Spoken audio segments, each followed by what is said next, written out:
मंगलम भगवान वीरो मंगलम गौतमो गणी मंगलम कुंद कुंदार्यो जैन धर्मोस्तु मंगलम सर्वमंगलमांगल्यम सर्वकल्याणकारकं प्रधानं सर्वधर्माणां जैनं जयतु शासनं सहजानंद चैतन्य प्रकाशाय महीयसे नमो अनेकांत विश्रांति महिमने परमात्मने।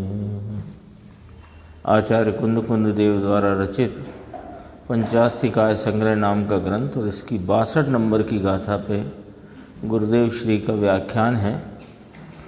फरवरी में 2 व्याख्यान हुए और उसके बाद मई के महीने में फिर पुनः से इस गाथा का गुरुदेव ने व्याख्यान प्रारंभ किया।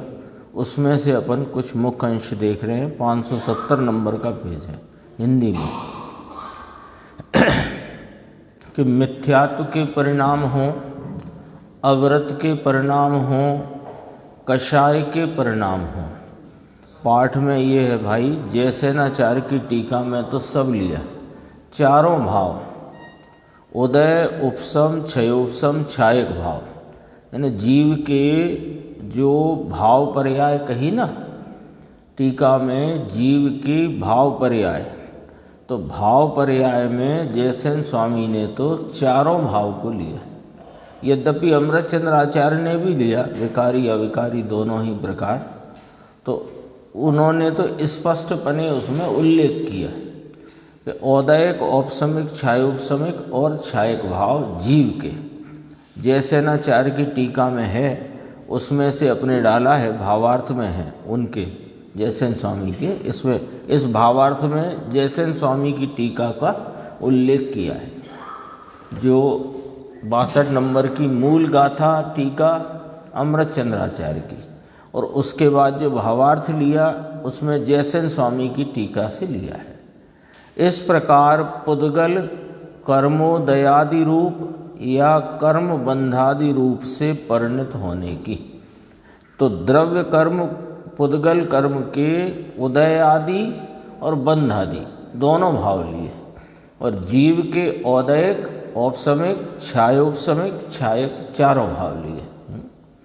भावार्थ में है जयसेनाचार्य में, उदय और कर्म की पर्याय, दो के बीच की बात कर्ता कर्म की, परंतु यानी उदय और कर्म की बात, दो के बीच बात कर्ता कर्म की, ये यानी जीव की परिणति में विकार और कर्म का उदय। तो जीव की परिणति में होते विकार को कर्म का उदय कराता है, यह अनुपचरित असद्भुत व्यवहारने की बात है। और निश्चय से, परमार्थ से कर्म का उदय रूप परिणाम पुद्गल स्कंद रूप से प्रवर्तमान पुद्गल द्रव्य का कर्तृत्व है, या पुद्गल द्रव्य उसका करता है। और जीव की परिणति में उसी ही काल में होता विकारी परिणाम, उसका कर्तृत्व जीव द्रव्य को है। ये बात आई ना निश्चय से। अब ये कहते हैं कि आत्मा में जब सम्यक दर्शन की पर्याय उत्पन्न होती है, वो विकारी की बात करी, अब निर्विकारी की करते हैं। आत्मा में जब सम्यक दर्शन की पर्याय उत्पन्न होती है तो कर्म नाम दर्शन मोह का अभाव हुआ तो उत्पन्न होती है, ऐसा है नहीं। दर्शन मोह की पर्याय का व्यय हुआ, यानी दर्शन मोह की पर्याय का अभाव, उपशम, क्षय जो भी हुआ, वह तो परमाणु में होता है। उस कारण से क्या सम्यक दर्शन होता है? ये प्रश्नवाचक, यानी जो कहते हैं निमित्त नैमित्तिक संबंध वाले अनुपचरित असद्भुत व्यवहारने से कि जब दर्शन मोह का अनुदय उपशम आदि हुआ तो जीव को सम्यक दर्शन की पर्याय प्रकट हुई। ये निमित्त नैमित्तिक संबंध वाले अनुपचरित असद्भूत व्यवहार का कथन है। निश्चय से तो निमित्त नैमित्तिक संबंध निश्चय तो स्वीकार करता नहीं, तो निश्चय से यह नहीं कहा जा सकता, अर्थात कि वस्तु स्वरूप के नियम में यथार्थता वास्तव में यह स्वीकार नहीं किया जा सकता कि दर्शन मोह की पर्याय का उपशम या क्षय ने जीव का सम्यक दर्शन कराया है। दर्शन मोह का उपशम या क्षय जो भी भाव हुआ वह परमाणु में हुआ है, तो क्या उस कारण से सम्यक दर्शन होता है कि नहीं? सम्यक दर्शन की पर्याय का कार्य उसका कर्ता आत्मा है और आत्मा उसका कार्य सम्यक दर्शन पर्याय है। दर्शन मोह का अभाव कर्ता और सम्यक दर्शन की पर्याय कार्य, ऐसा तीन काल में वस्तु में नहीं है। समझ में आया? ये स्पष्ट किया। तो जिनागम में आता तो कथन बहुत है कि दर्शन मोह की पर्याय का क्षय हुआ, उपशम हुआ, अनुदय हुआ, तो जीव की पर्याय में सम्यक दर्शन हुआ। ये निमित्त नैमित्तिक संबंध का व्यवहार कहता है।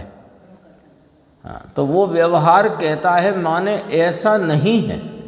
तो परमार्थ क्या है कि वहाँ पर दर्शन मोह की उदय, वो उपशम अनुदय रूप जो परिणाम हुआ उसका कर्ता पुद्गल परमाणु, और जो जीव की पर्याय में सम्यक दर्शन हुआ उसका कर्ता जीव द्रव्य है। ये दोनों में भिन्न कारकपना है। तो वो जो मूल बात आई थी, ना कारकांतरम अपेक्षते, पर कारकों की अपेक्षा नहीं है। 574 पेज पे आते हैं। ये भी एक बीच में चर्चा आई थी, पढ़ लेते हैं इसको। इसमें पेज 572 है। 55 वर्ष पहले की बात है, संवत 1971 का वर्ष, यानी अभी से लगाओ तो लगभग 100 वर्ष से अधिक। हम भगवती सूत्र देखते थे उपवास के दिन, एक दिन उपवास और एक दिन आहार, ऐसा चलता था। स्थानकवासी में थे, उसमें ऐसा आया। भगवती का तीसरा श्लोक, भगवती सूत्र, उसके तीसरे श्लोक आया। तो हमने तो उसमें से ऐसा निकाला कि दर्शन मोह की पर्याय दर्शन मोह से होती है, मिथ्यात्व की पर्याय आत्मा से होती है, पर से बिल्कुल नहीं। भगवती सूत्र में ऐसा है, परंतु उसमें ऐसा है कि अर्थ निकलता नहीं। वो तो जरा हमारी दृष्टि ऐसी थी ना, तो बाहर निकालते थे, गुरु को बताते थे और मौन हो जाते थे, क्योंकि माने नहीं कोई। लोग कहे हमारे गुरु ने तो कहा नहीं, तुम कहाँ से लाई ये बात, है ना? हाँ, मौन हो जाते थे। यानी उसमें वाद विवाद क्या करना। गुरु को जरूर बताया कि ऐसा आया है भगवती सूत्र में। हाँ, तो गुरु ने भी ऐसे ही समझो सुन लिया और हो गया। 574 पेज है, देखो।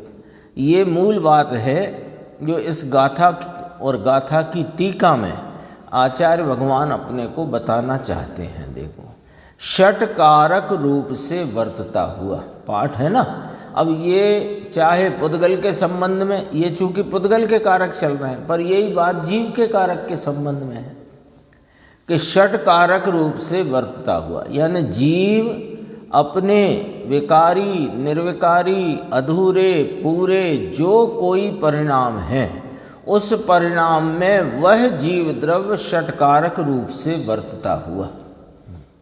और पुद्गल का कोई भी उदय रूप या बंध रूप परिणाम है, उसमें पुद्गल द्रव्य स्कंद या पुद्गल स्कंद रूप से उन परिणामों में, उदय बंध आदि परिणाम में षटकारक रूप से वर्तता हुआ।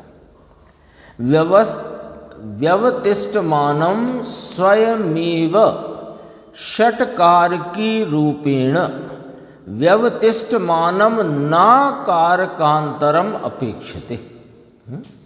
सत आए तो सत को तो निश्चय स्वीकार करना पड़े ना, क्योंकि सत माने जो वस्तु की सत्ता है तो उसकी सत्ता उत्पाद व ध्रुव युक्त है, तो उसका जो कोई वर्तमान परिणाम और वह परिणाम पूर्व परिणाम के व्यय रूप है, वर्तमान परिणाम के उत्पाद रूप है और वस्तु ध्रुव स्वरूप है। ये सत का विस्तार है, सत का ऐसा स्वरूप है।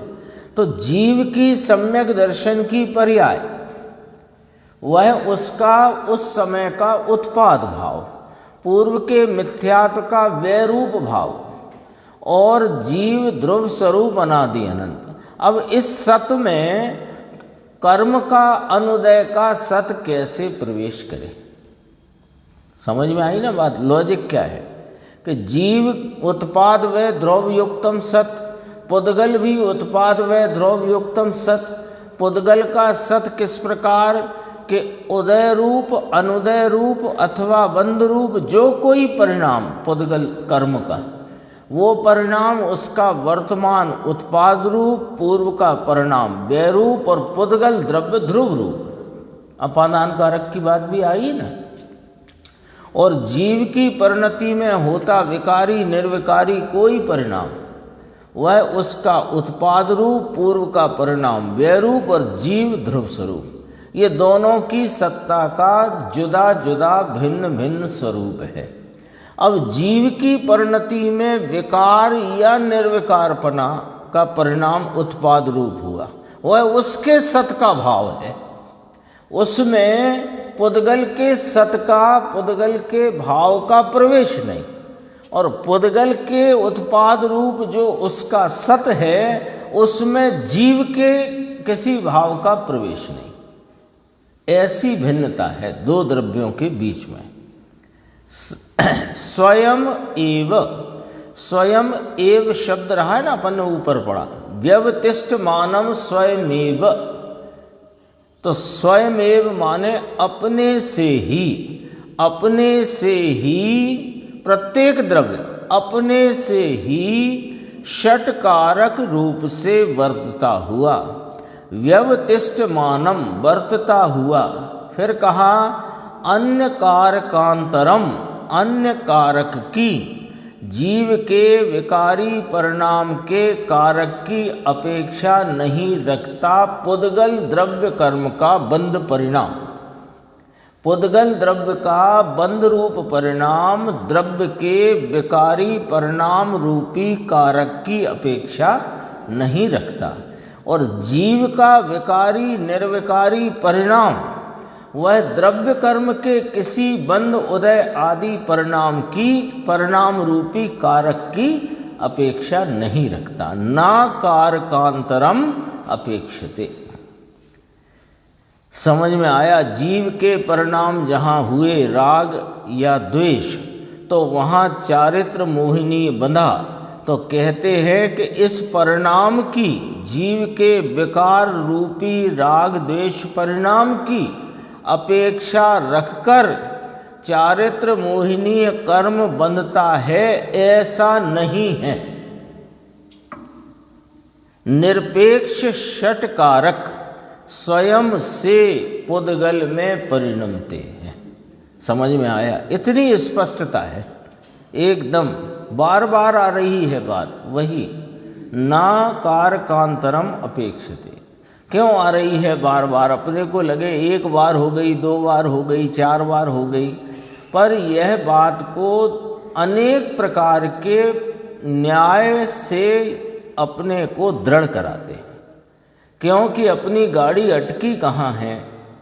दो द्रव्यों की भिन्नता स्वीकार नहीं करने रूप से, है ना। सब बात समझे, सब समझे, दृष्टि का विषय समझे समय सार में से, 320 गाथा में से, और भी अनेक गाथाओं अनेक सूत्रों से दृष्टि का विषय समझे कि जो निमित्त से, राग से, पर्याय मात्र से भिन्न एक रूप ध्रुव स्वरूप ज्ञायक, उसकी दृष्टि करने से ही वह वर्तमान परिणाम स्वरूप के संवेदन रूप और स्वरूप की प्रतीति रूप परिणमता है।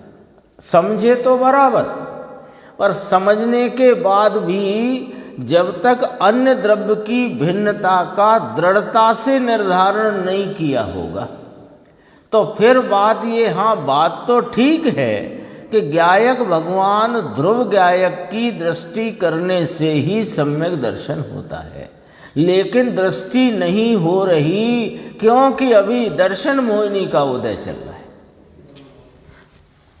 फिर गड्ढे में गिर गए। इसलिए प्रथम में प्रथम दो भिन्न द्रव्यों की भिन्न भिन्न सभी द्रव्यों की भिन्न भिन्न सत्ता, उनका भिन्न भिन्न परिणमन और प्रत्येक द्रव्य का परिणमन स्वयमेव ही अपने षटकारकों से होता है, पर कारकों की अपेक्षा से रहित। ये बात जब तक दृढ़ता से अपने विकल्पात्मक ज्ञान में निर्धारित नहीं की जाएगी, अवधारण इसका नहीं किया जाएगा, तब तक सब बात समझने पर भी गाड़ी कहीं ना कहीं वहां जाकर कर्म पर अटक जाती है। क्या करे, ज्ञानी को भी औदैहिक भाव आ जाते हैं तो उसको भी क्रोध आदि भोग आदि भावों से परिणमना पड़ता है। ऐसे पढ़े बोलो। मुनिराज को चारित्र मोह का उदय आया तो शुद्ध उपयोग से च्युत हो गए। पढ़ते हैं ऐसा और मानते हैं ऐसा। मुनिराज को पुरुषार्थहीन हुआ इसलिए शुद्ध उपयोग से च्युत हुए हैं। चारित्र मोह के किसी भी परमाणु की और परमाणुओं के अनंत जगत के पूरे परमाणु इकट्ठे होकर के चारित्र मोह के उदय रूप होते हों तो भी वह एक आराधक साधक जीव को उसके शुद्ध उपयोग से च्युत कर सकते नहीं है। दृढ़ता से स्वीकार करना है। 576 पेज है, एक बीच का एक पेज छोड़कर देखो। जितना जितना चारित्र मोह का उदय हो उतना राग करता है, जितना जितना चारित्र मोह का। देखो ये प्रथमानि योग में से आए बात, करणानि योग में से निकलकर ये बात आए, चरणानि योग में भी यही बात आए, प्रथमानि योग भी यही कहे। वो उसका अभी तो उदाहरण ही दिया नीचे। करणानि योग भी कहे कि चारित्र मोह का उदय आने से जीव की परिणति में विकार की उत्पत्ति, राग द्वेष का भाव उत्पन्न हो गया। भले आत्मा का आराधक है, साधक है, दृष्टिवंत है और स्वरूप का प्रतीतिवंत है, स्वरूप का आस्वादिया है, ज्ञानी धर्मात्मा है, उसको भी चारित्र मोह के उदय में उस जाति का विकार उत्पन्न हो जाता है। अब उदय में हो जाता है का उदय माने वह निमित्त है और यहाँ जीव के राग स्वयं के अपराध से खड़ा हुआ है। ये बात नहीं समझ आती। करणानि योग में जब निमित्त से कहे, चरणानि योग में भी वह विकल्प रूप वृत्ति का वर्णन करें तो उन विकल्पों का आरोप चारित्र मोह पे करके करें। चरणानि योग में क्या होता है? भूमिका के अनुरूप होने वाले विकल्पों का वर्णन है चरणानि योग, और उन विकल्पों की उत्पत्ति का कारण वहाँ भी निमित्त पर से कर्म के उदय आदि को कहा। चारित्र मोह का उदय आ गया। करणानि योग में श्रेणी का वर्णन किया तो कहा चारित्र मोह का उपशम करते हुए 6 उपशम करके 6 करते, ऐसा वर्णन किया। प्रथमानि योग में भी वर्णन ऐसा ही आया। एक कथन वो पंडित जयचंद जी छावड़ा लिखते हैं कि व्यवहार कथन जिनवाणी में बहुतायत से किए गए हैं, पर नीचे क्या लिखा? नानुसर्तव्यम, अनुसरण के योग्य नहीं है। आया है 8वीं गाथा के भावार्थ में, समय सारणी में। देखो अब ये वाली बात जो पढ़ी ऊपर दोबारा पढ़ते हैं, अपने को लगेगा कि ये बात तो बराबर है, जनागम की बात है। जितना जितना चारित्र मोह का उदय हो उतना राग करता है। जितना जितना चारित्र मोह का उदय आता है, जीव अपनी परिणति में राग द्वेष के भाव से परिणमता है। आता है ना, तो ऐसा लगे कि ये सही तो है बात, जिनागम की बात है। देखो भाई, 6 महीने बलभद्र ने वासुदेव को कंधे पर लिया, रामचंद्र जी ने लक्ष्मण के शव को कंधे पर 6 महीने टांगा। तो चारित्र मोह का उदय 6 महीने तक रहा, और चारित्र मोह समाप्त हो गया तो छोड़ दिया। ये सब ऐसा कहते हैं, फिर क्या लिखा देख लो, खोटा है, ये कथन खोटा है। लो साहब हैं, वो भी आचार्यों की कथनी है, प्रथमानी योग रवि सेनाचार्य आदि, तो उन्होंने खोटा लिख दिया कि उन्होंने खोटे नए से बात बताई थी और तुमने सच्ची मान ली। रवि सेनाचार्य का दोष नहीं है, पद्म पुराण उन्हीं का है ना, रवि सेनाचार्य का, तो उनका दोष हुआ क्या?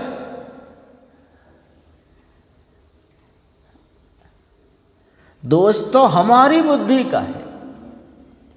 जो बात व्यवहार के द्वारा बताई गई, वहाँ पर यह बताया गया कि रामचंद्र जी बलभद्र तदभव मोक्षगामी छायक समकिति, उनको भी पुरुषार्थ की कमजोरी में ऐसा परिणाम आया, और उस परिणाम से वे अपने उस परिणाम में ऐसे वे मग्न रहे कि उसमें से अपने पुरुषार्थ को, स्वयं पुरुषार्थ को स्वरूप के आलम्बन के रूप बरतने वाले पुरुषार्थ को जागृत ना कर सके।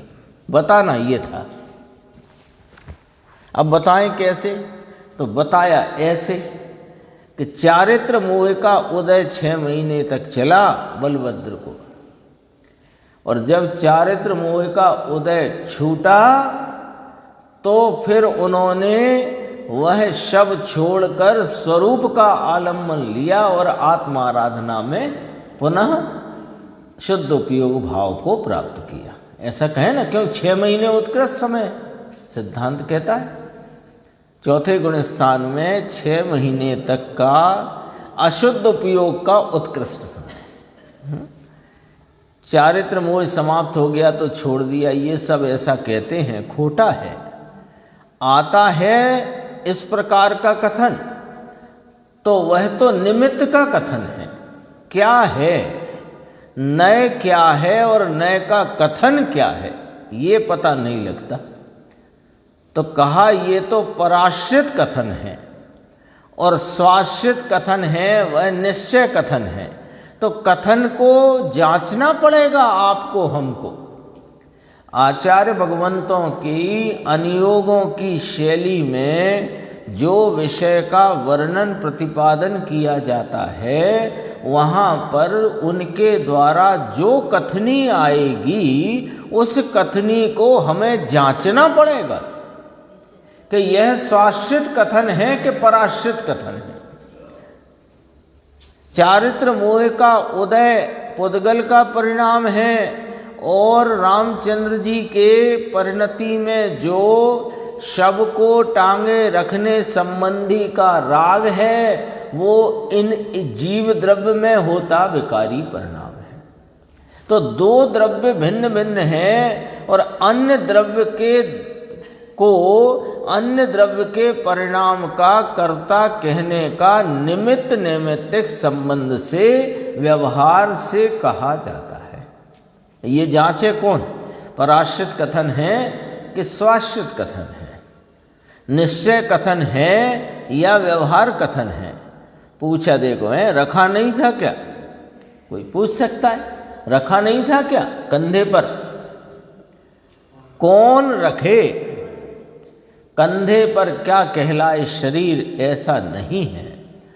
परमाणु की पर्याय मुर्दे की स्वयं के कारण से वहाँ स्वयं के आधार से रही है। देखो कितनी बातें एक साथ। अब एक कथन हुआ इतना कि छायक समकिति बलभद्र महापुरुष छायक समकिति तद्भव मोक्षगामी अपने भाई के प्रति ऐसे अनुराग में गहल हुए कि उन्होंने चारित्र मोह के उदय में जुड़ करके और भाई के शव को 6 महीने तक कंधे पर रखा। दृश्य आ गया, पूरा दृश्य आ गया सामने, एक इतनी 2-2.5 लाइन की कथनी में आ गया। अब यहाँ पर इसका एनालिसिस करो कि रामचंद्र जी जो तद्भव मोक्षगामी वो आत्मा की विकार रूप उस समय परिणमन की योग्यता का अपने षटकारक से उत्पन्न होता परिणाम, ना कारकांतरम अपेक्षते, अन्य कारक की उस परिणाम को अपेक्षा नहीं। और रामचंद्र के संयोग में, यानी वो आत्मा, रामचंद्र का जीव, वो आत्मा, उसके संयोग में रहा वह बलभद्र का शरीर, और उस बलभद्र के शरीर में रहे परमाणुओं का अपना स्वतंत्र परिणमन उसी काल में, और वहाँ लक्ष्मण के वासुदेव के शरीर का रहे हुए परमाणुओं का स्वतंत्र परिणमन उस काल में। और इस घटना का ब्यौरा देते हुए जो निमित्त रूप चारित्र मोह का उदय रूप परिणाम, वो द्रव्य कर्म पुद्गल का परिणाम। बोलो कितने कितने द्रव्यों की भिन्न भिन्न परिणतियों का 1-2 लाइन की पंक्ति में कहा, पर कितने द्रव्य हैं देखो तो सही, एनालिसिस तो करो। वो बलभद्र के जीव का बलभद्र रूपी संयोग में रहे शरीर से कोई वास्ता नहीं, और वासुदेव की आत्मा जो उस शरीर का संयोग छोड़कर जा चुकी है, उस शव रूप पुद्गल शरीर में रहे परमाणुओं का बलभद्र के शरीर के परमाणुओं से कोई वास्ता नहीं। और चारित्र मोह के उदय रूप जो परिणमित द्रव्य कर्म के परमाणु हैं, उनका न इन शरीर के परमाणुओं से वास्ता है, न बलभद्र के जीव आत्मा से कोई वास्ता। स्वयं करो ना एनालिसिस, पूरा चित्र तो सामने है। देखो वही गुरुदेव ने कहा, दोबारा से पढ़ते, परमाणु की पर्याय मुर्दे की स्वयं के कारण अपने आधार से रही है, वह रामचंद्र के कंधे के आधार से रही नहीं। और उसका राग आया तो कर्म का उदय आया, इसलिए रामचंद्र के आत्मा में राग आया, ऐसा भी नहीं है। और कर्म का उदय खिर गया सो वो राग टूट गया, ऐसा भी नहीं है। बोलो कोई हो, है ना, जैसे सामान्य वो पूरा वस्तु स्वरूप का एनालिसिस अपने को यहाँ चाहिए चित्त में। रोटी का टुकड़ा तोड़कर दाल में हाथ जाता था, वहाँ से रुक करके सब्जी में चला गया और फिर मुंह में आया। अब यहाँ इस कार्य में अब कहोगे तो ये कि पहले दाल का राग था सो टूट कर सब्जी का राग आ गया तो सब्जी का सेवन किया। अरे पर राग आया, वो राग बदला, वो अपनी योग्यता से बदला, आया गया दूसरा आया। और वो परमाणु जुदा, दाल के परमाणु जुदा, सब्जी के जुदा, रोटी के जुदा, हाथ के जुदा, दाल के जुदा, और सबका परिणमन एक काल में, काल एक है। और कथनी में सब एक साथ कहने में आता है तो हमें भ्रांति हो जाती है। पर ये एनालिसिस जो गुरुदेव श्री अपने को समझाते हैं, वो एनालिसिस, वो विश्लेषण अपने ख्याल में सदैव रहना चाहिए, करते रहना चाहिए। नहीं कब तक करोगे, पर वो रहना चाहिए, बुद्धि में वो रहना चाहिए। आया था ना वो हरगोविंद भाई, गिर गए केले के छिलके पर, फिसल कर कमर की हड्डी टूट गई, 8 महीना टांग के रखा, गिरना चाहते थे, राग था, ऐसी इच्छा थी गिरने की और गिरे। तो सब परिणमन स्वतंत्र है, योग्यता के अनुसार है, अपने स्वयं काल में है, कोई किसी का परिणमन करा सकता नहीं। ये 62 नंबर की गाथा में इस बात का बहुत गहराई से, बहुत दृढ़ता से इस बात को यहाँ पर प्रतिपादित किया गया, स्थापित किया गया। और हमारा कर्तव्य है कि इसकी स्वाध्याय से हमें वह न्याय, वह सिद्धांत दृढ़ करना चाहिए। आगे आते हैं, अगला प्रवचन है 61 नंबर का प्रवचन। इसमें 579 पेज देखो, ये भी बात है। इसमें बहुत गुरुदेव ने बहुत तरह से बात को सामने रखा। कर्म जबरदस्ती से कराए, यह बात अत्यंत मिथ्या और अज्ञानी का भ्रम है। कर्म का उदय आए तो जीव को विकार करना पड़े जबरन, यह बात मिथ्या है, अज्ञानी का भ्रम है। देखो, जबरदस्ती का अर्थ क्या? वह तो अपने स्वभाव की शुद्ध द्रव्य की दृष्टि हुई और राग करने की रुचि नहीं। ये बात क्या समझाना चाहते हैं गुरुदेव? देखो,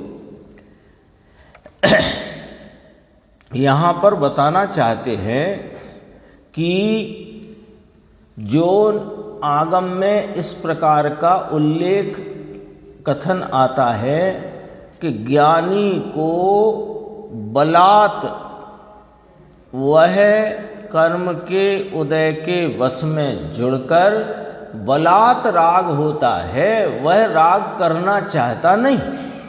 ऐसा कथन आता है ना, बलात् होता है, जबरदस्ती होता है। ऐसी तो कुछ कथनी ऐसी है ना, कम में बली हो जीवे बली हो, ऐसी भी आती है उक्ति, है ना। कभी कर्म का जोर है, कभी जीव का जोर है। सदैव कर्म का जोर कर्म में है, जीव का जोर जीव में है। ठीक है। अब कहते हैं कि जबरदस्ती ज्ञानी चाहता नहीं है राग करना, राग की रुचि नहीं है ज्ञानी को, तथापि ज्ञानी को जबरदस्ती राग आता है। ये बात क्यों है वो भी समझ लो। जैसे ज्ञानी धर्मात्मा हैं, उनकी राग से एकत्व बुद्धि टूट गई है, तभी तो ज्ञानी धर्मात्मा हैं। तो राग से एकत्व टूट गया है, राग का कर्तृत्व छूट गया है, राग में से ममत्व भी टूट गया है और राग का कर्तव्य भी छूट गया है। कर्तव्य नाम करना चाहिए ऐसा भाव छूट गया, फिर भी राग आता है। क्या कहना है? बात को समझना, क्या कहना है? ज्ञानी को राग से एकत्व टूट गया, राग का कर्तव्य छूट गया, कर्तव्य और ममत्व तो छूट ही गया, कर्तव्य छूट गया। जब उसे अपना कर्तव्य मानते नहीं और राग परिणति में आ खड़ा होता है। जब भरत चक्रवर्ती ज्ञानी छायक संकति तद्भव मोक्षकामी, राग में रुचि नहीं, राग में सुख बुद्धि नहीं, पर द्रव्य में सुख बुद्धि नहीं, फिर भी 96,000 रानियां और कुल 96,000 शादियां नहीं करते, उसमें भी लाखों शादियां होती हैं। क्योंकि वो कोई का मरण हो गया, कोई अर्जी का हो गई, कोई ने दीक्षा ली तो फिर वो कम हुई तो और 96,000 तो रहे ही रहे, ऐसा नियोग है। तो ये तो फिर साहब कोई कर्म का उदय ही जबरदस्ती करा रहा है।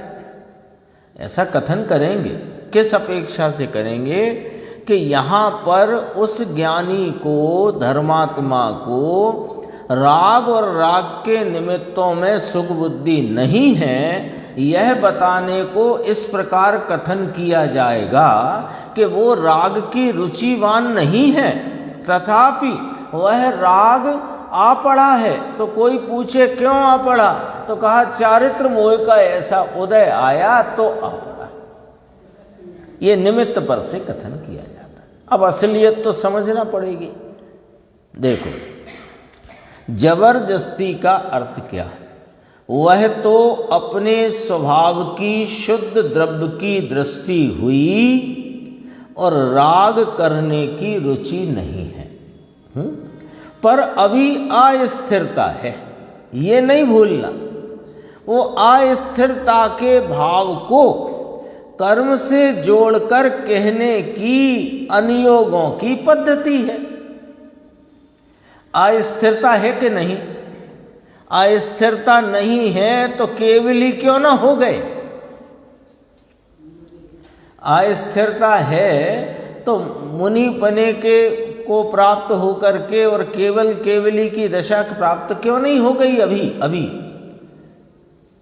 तो कहा कि राग करने की रुचि नहीं, अस्थिरता होती है। अस्थिरता किसके खाते की? जीव के खाते की। और उस अस्थिरता का वर्णन कर्म की तरफ से। तो कर्म की जबरदस्ती से अस्थिरता हुई, ऐसा कहने में आता है। यहाँ ऐसा क्यों कहना है आचार्य भगवान को? इसलिए कि ज्ञानी को किंचित राग की और राग के निमित्तों में किंचित सुख बुद्धि नहीं है, इस बात को उजागर करने के लिए, उस बात को बताने के लिए होते हुए राग का आरोप कर्म के उदय पर करते हैं। है वो अस्थिरता का परिणाम है। देखो, ज्ञानी को भी राग होता है, वह कर्म के जोर से नहीं होता, परंतु राग की रुचि ज्ञानी को नहीं होती। धर्मी जीव को अपने आनंद और ज्ञान के स्वरूप की रुचि है, दृष्टि है। राग करना वह स्वभाव दृष्टिवंत की रुचि है ही नहीं। इस कारण उसमें जो राग होता है, अस्थिरता से अभी परिणति में राग होता है, तो वह अपने में है नहीं। कहाँ नहीं मानता? अपने स्वभाव में राग का अंश भी नहीं मानता। एक बात।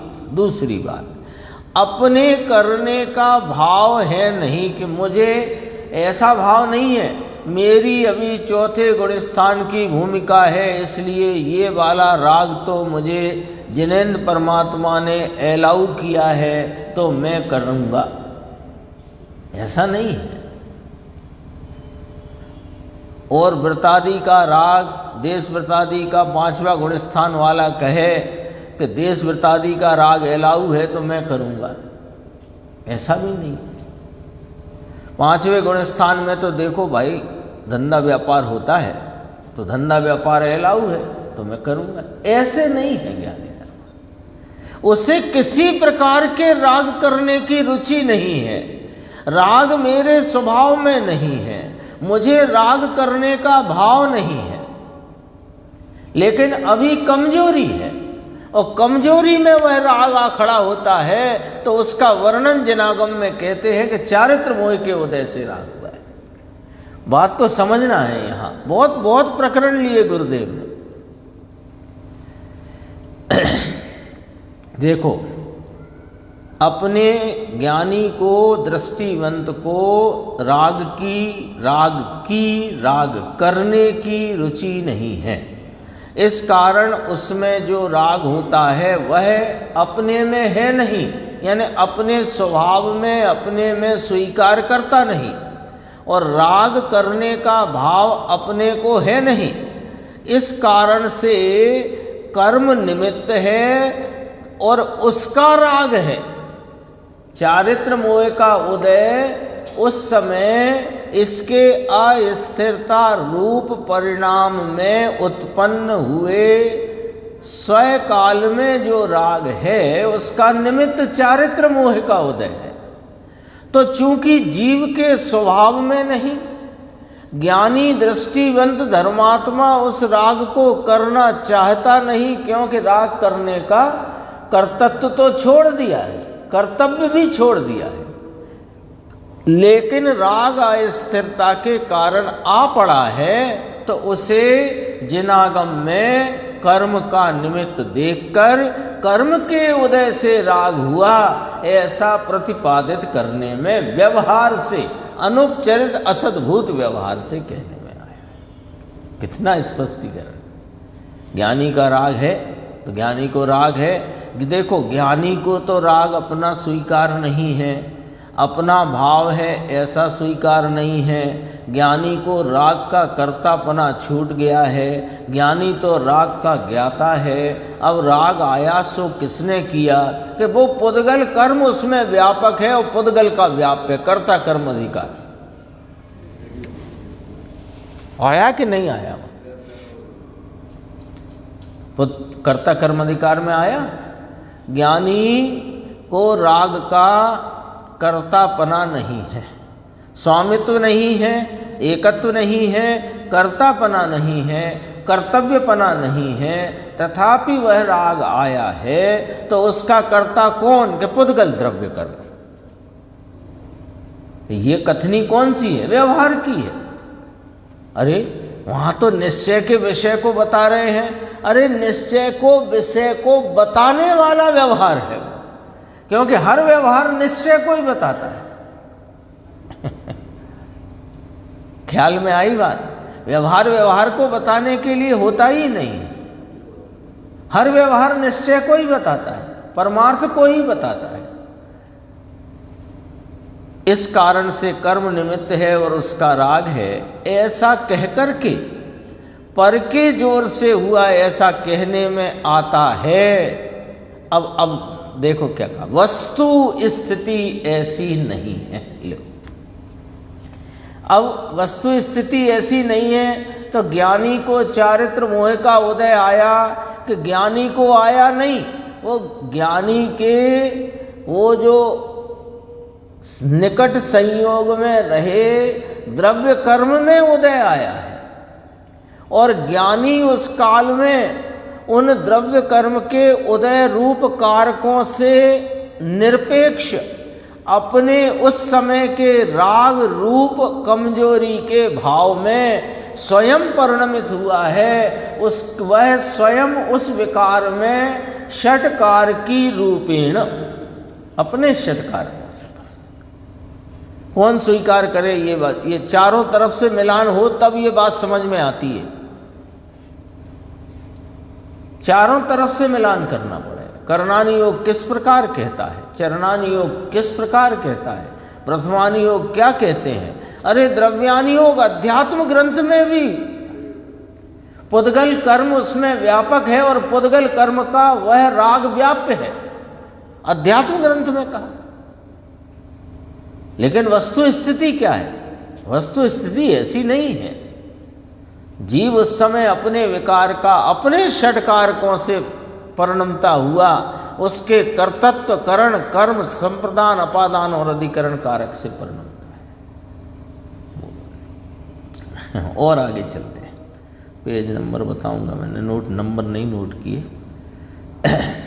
एक ये बात बीच में आई है गुरुदेव की, थोड़ी सी 5 मिनट में लेते। 581 पेज के नीचे है, उसमें गुजराती में आप लोगों को ढूंढना पड़ेगा। वहाँ गुरुदेव ने एक चर्चा है, सबको पता है इसलिए मैं संक्षेप में बता देता हूँ कि एक दामोदर सेठ थे, हाँ, उस समय 10 लाख की पूंजी वाले, बड़ी पूंजी 100 साल पहले आज से, और समाज में भी प्रतिष्ठा बड़ी उनकी, स्थानकवासी समाज में। तो बात चर्चा करते थे, पढ़ते थे, और बात ऐसी कोई बनाव बना है कि इन्हीं दामोदर सेठ ने संवत 1978 में गुरुदेव को समयसार ला करके दिया, है ना, अगास का छपा हुआ, श्रीमत के आश्रम से छपा था, वहाँ से ला के दिया। तो बात ऐसी चली कि उन्होंने कहा कि महाराज आप इतना कहते हो कि कर्म से विकार नहीं होता, निमित्त से नैमित्तिक नहीं होता, निमित्त उपादान का करता नहीं, इतना आप जो जोर देकर कहते हो, तो हम आपकी बात तो टाल नहीं सकते, आपकी बात तो टाल नहीं सकते, लेकिन हमारी एक बात आप मान लो कि 51% तो रखो उपादान का और 49% रखो निमित्त का। दोनों का मिल के रखो ना, दोनों का मिला के रखने में आपको क्या आपत्ति है? आखिरकार जनागम में निमित्त उपादान दोनों की चर्चा है कि नहीं? कार्य की उत्पत्ति में दो कारण कहे, ऐसे करके भी चर्चा है, उपादान कारण निमित्त कारण, ऐसे करके है कि नहीं चर्चा? तो दो कारणों से कार्य होता है, एक उपादान कारण एक निमित्त कारण। जब इतनी चर्चा है तो आप एक काम करो, हमारा सुझाव मान लो 51% उपादान का रख लो और 49 निमित्त का रख लो। व्यापारी आदमी तो वो ऐसे ही विचार चलता है उसका, साझेदारी करना है भैया, तो तुम ऊंचे हो जाओ 1% ज़्यादा लेके। तो अब इसके संबंध में दामोदर सेठ ने क्या दृष्टांत दिया वो अपन को देखना है। उनने अपनी बात को वजन देने के लिए, उसको जस्टिफाई करने के लिए, उसको न्यायोचित है मेरा कथन ऐसा बताने के लिए उन्होंने एक दृष्टांत दिया। देखो भाई, चने का आटा है और शक्कर है, तो 1 रुपया भार शक्कर हो और 1 रुपया भार शक्कर, तो सीधी शक्कर खाए तो मिठास पूरी आए। 1 रुपया समझ लो जैसे उस जमाने के हिसाब से 12 ग्राम का रुपया, तो 12 ग्राम शक्कर सीधी खाए तो मिठास पूरी आए। अब 12 ग्राम शक्कर में 12 ग्राम यानी 1 रुपया भार चने का आटा मिला दो तो उसमें 1 रुपया भार साथ में डाल दो।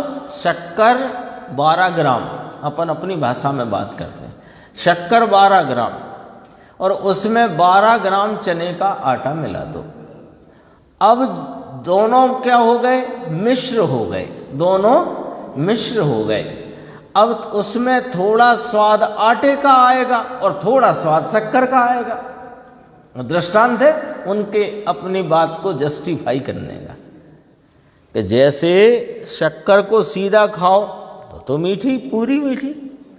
अब 12 ग्राम शक्कर लो और 12 ग्राम चने का आटा, दोनों का बना मिश्रण। अब वो मिश्रण का को चखोगे तो उसमें थोड़ा स्वाद आटे का आएगा, बेसन का, अपन बेसन बोलते हैं चने के आटे को, और थोड़ा शक्कर का आएगा, दोनों इकट्ठे हो गए हैं ना। इसी प्रकार कर्म के उदय के प्रतिशत थोड़े हैं और आत्मा के विकार थोड़े, थोड़े माने कुछ हिस्सा उदय का और कुछ हिस्सा आत्मा के विकार का। अब दोनों इकट्ठे होकर के विकार होता है, ऐसा दृष्टांत दिया था। क्या कहना था कि देखो विकार रूप परिणाम जीव का है और उधर कर्म का उदय रूप परिणाम, दोनों मिश्र होकर के एक कार्य हुआ और ऐसे करके वो विकार हुआ। जीव कैसे विकार करे? जीव तो निर्विकारी वस्तु है। ऐसे करके बात करें। 1988 के वर्ष की बात है, संवत 1988। कितने वर्ष हुए? 38 वर्ष हुए। हमारे साथ तो बहुत ही चर्चा चलती थी ना, तो हमने कहा बात बिल्कुल झूठी है। अब देखो क्या न्याय क्या है, मिश्र विश्र कुछ है नहीं। तुम ये मिश्रपना ले कहां से आए कि थोड़ा विकार का परिणाम और थोड़ा कर्म के उदय का परिणाम, दो परिणाम तुमने मिक्सचर करने की, मिश्रण करने की नीति निकाली कहां से? जिनेंद्र परमात्मा की आज्ञा का उल्लंघन करके। ख्याल में आई बात?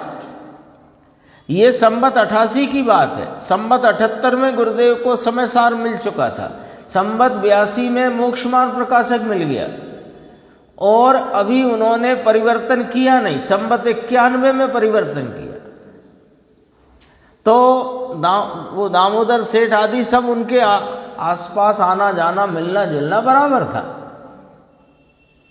तो कहा बात बिल्कुल झूठी है। ये कहा दामोदर सेठ को, मिश्र विश्व कुछ है नहीं। कर्म के उदय की पर्याय जड़ में है और विकार अपनी नाम जीव की पर्याय में है।